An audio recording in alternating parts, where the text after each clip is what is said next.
Bismillahirrahmanirrahim. Assalamualaikum warahmatullahi wabarakatuh. Dan salam sejahtera. Jumpa lagi kita di kelas yang kelima. Hari ini kita akan sambung lagi kelas makanan yang berikutnya, iaitu mineral. Okay. Mineral merupakan bahan bukan organik yang diperlukan oleh badan kita lah. Okay. Mineral tidak membekalkan tenaga. Seperti mana kelas makanan yang paling kaya dengan tenaga iaitu karbohidrat dan juga lemak. Mineral tidak membekalkan tenaga seperti karbohidrat dan juga lemak. Okey. Secara umumnya, mineral mengawal atur proses-proses badan bagi mengekalkan kesihatan. Okey, baik. Ada banyak mineral, contoh-contoh mineral. Yang ini kita akan tengok lebih kurang 6 jenis mineral. Okay, kita tengok yang pertama, mineral yang pertama iaitu kalsium. Okay, kalsium, sumber kalsium yang mudah didapati ialah di mana? Di susu, ikan bilis, udang, sayur-sayuran hijau. Okay, apa kepentingan kalsium? Yang pertama ialah membantu pembekuan darah. Darah kita cepat membekulah. Okey, seterusnya menguatkan tulang dan juga gigi. Okey, kesan kekurangan. Kalau kurang kalsium, apa yang berlaku? Yang pertama, penyakit riket, iaitu tulang akan menjadi lemah lah dalam kalangan kanak-kanak ataupun bayi, ataupun pembesaran tulang tidak baik. Okey, seterusnya ialah osteoporosis. Sama juga tulang akan menjadi rapuh bagi golongan warga emas lah ataupun golongan orang tua. Okey, seterusnya ialah mineral natrium. Sumbernya ialah garam yang kita makan itulah hari-harian dalam masakan, daging dan juga telur. Okey, fungsinya memelihara fungsi sistem saraf. Okey, kalau kurang akan berlakunya kekejangan otot. Okey, maksudnya tindak balas sistem badan akan jadi lemah lah, okay? Kekejangan otot. Okey, seterusnya mineral yang ketiga ialah besi. Okey, sumbernya ialah hati dan juga daging. Kepentingannya membina hemoglobin dalam darah. Ini fungsi untuk angkut oksigen dalam kita punya sel darah merah. Kalau kurang akan terkena penyakit anemia, iaitu penyakit yang mana kekurangan oksigen di dalam sel darah merah kita lah. Okey, namanya ialah anemia. Okey, seterusnya mineral yang keempat ialah iodin. Sumbernya ialah makanan laut dan juga buah-buahan. Kepentingannya ialah membantu fungsi kelenjar tiroid. Kelenjar tiroid ya. Okey, kalau kurang apa yang berlaku? Okey, berlakunya pembengkakan di bahagian leher ataupun di kelenjar tiroid lah, iaitu nama penyakit ini ialah goiter. Leher akan membekak besar. Okey, seterusnya ialah fosforus. Sumbernya ialah keju, daging, telur, sayur-sayuran. Kepentingannya ialah menguatkan tulang dan juga gigi. Seterusnya ialah membentuk asid nukleik dalam DNA dan juga RNA. Apa itu DNA? Deoxynukleik acid. RNA, ribonukleik acid. Kedua-dua ini pentinglah untuk maklumat pewarisan dalam kita punya kromosomnya, DNA dengan RNA. Okey, apakah kesan kekurangan fosforus? Yang pertama ialah akan terkena penyakit riket, seperti mana yang cikgu cakap tadilah. Gigi akan rapuh dan tidak dapat membina DNA dan juga RNA. Okey, yang terakhir mineral adalah kalium. Okey, sumbernya ialah tumbuhan dan juga haiwan. Kepentingan membantu pengecutan otot.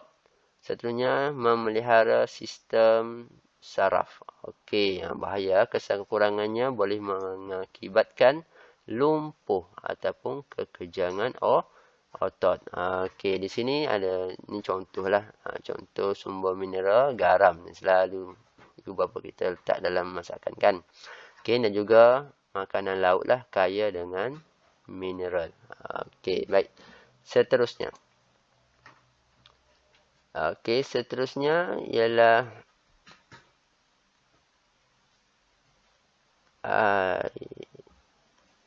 Okey, pelawas. Okey, pelawas. Pelawas ialah bahan yang tidak dapat diuraikan oleh sistem pencernaan. Okey, seperti mana kalau protein ke karbohidrat boleh diurai kepada yang lebih ringkaskan dalam sistem pencernaan kita, akan diambillah nutriennya. Tapi kalau pelawas tidak dapat diuraikan oleh sistem pencernaan. Pelawas ni macam kita panggil bendalil lah, okey, yang boleh membantu pergerakan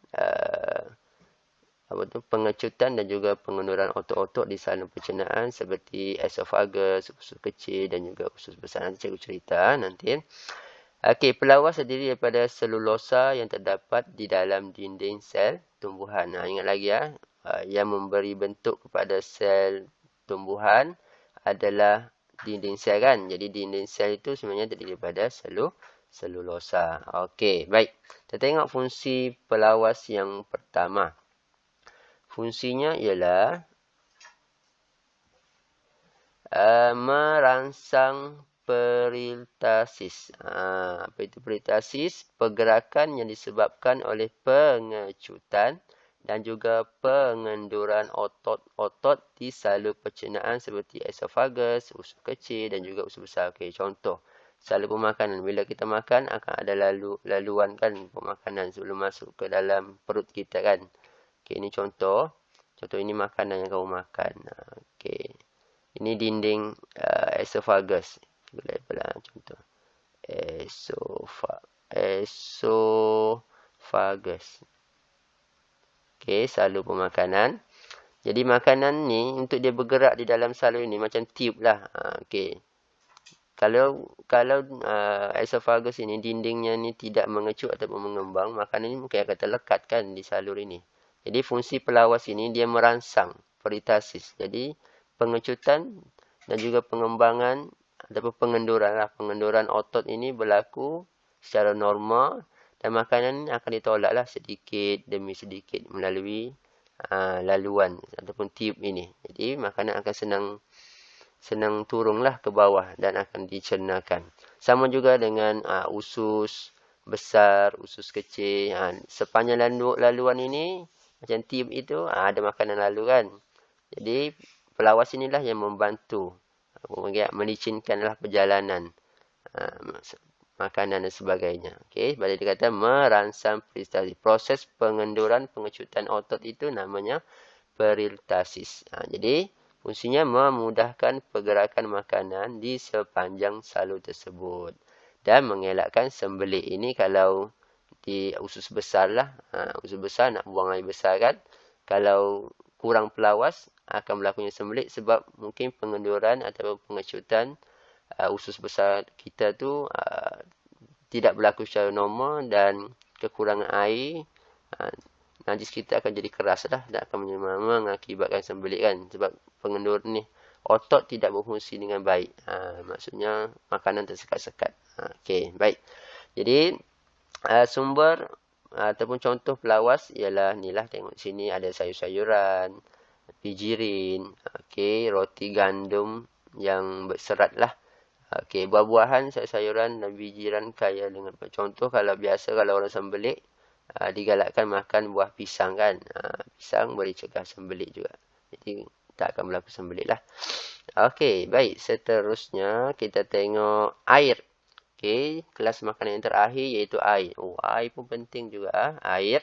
Fungsi air ialah bertindak sebagai pelarut bahan kimia. Bahan-bahan kimia yang masuk di dalam badan kita akan dilarutkan oleh air. Contohlah kamu ada gula. Contoh gula. Kamu isi air kan. Kamu pun kacau. Gula itu akan larut. Maksudnya dia akan hancurkan. Jadi air fungsinya akan bertindak sebagai pelarut bahan kimia. Bahan kimia ni yang masuk melalui makanan kita terlalu banyak. Dia akan dilarutkanlah untuk dicernakan nanti ya. Okey, seterusnya ialah medium pengangkutan nutrien. Nutrien akan diangkutlah oleh air. Dibawa oleh air lah, senang kan. Dibawa oleh air dan juga oksigen ke dalam sel. Okey, angkut makanan dan juga oksigen ke dalam sel. Okey, sebenarnya yang ketiga ialah mengangkut hasil perkumuhan seperti urea. Okey, urea dan juga garam mineral berlebihan keluar dari sel. Okey, hasil perkumuhan. Mungkin air kencing pun sama. Okey, keluarkan hasil perkumuhan. Okey. Seterusnya yang keempat ialah mengawal atur suhu badan melalui penyejatan peluh. Okey. Mengawal atur suhu badan melalui penyejatan peluh. Maksudnya, kalau suhu berlebihan, apa fungsi air ni akan merendahkan baliklah suhu badan tadi kan melalui penyejatan peluh. Okey, baik. Jadi apa sumber makanan yang kaya dengan air? Confirmlah jus kan, jus buah-buahan. Dan contoh buah-buahan yang paling banyak air ni tembikai, kaya dengan sumber air. Okey, baik. Jadi sebagai manusia normal, kita perlu minum sekurang-kurangnya 2 liter air sehari supaya badan kita lebih stabil dan juga sihatlah. Okey, baik. Jadi kita sudah belajar ke 7 kelas makanan. Jadi cikgu harap boleh faham. Boleh salin dahulu nota. Tak faham boleh rujuk balik video cikgu. Sama-sama kita ingat semula ke-7 kelas makanan itu. Sebab kita akan ulang balik nanti di kelas yang berikutnya.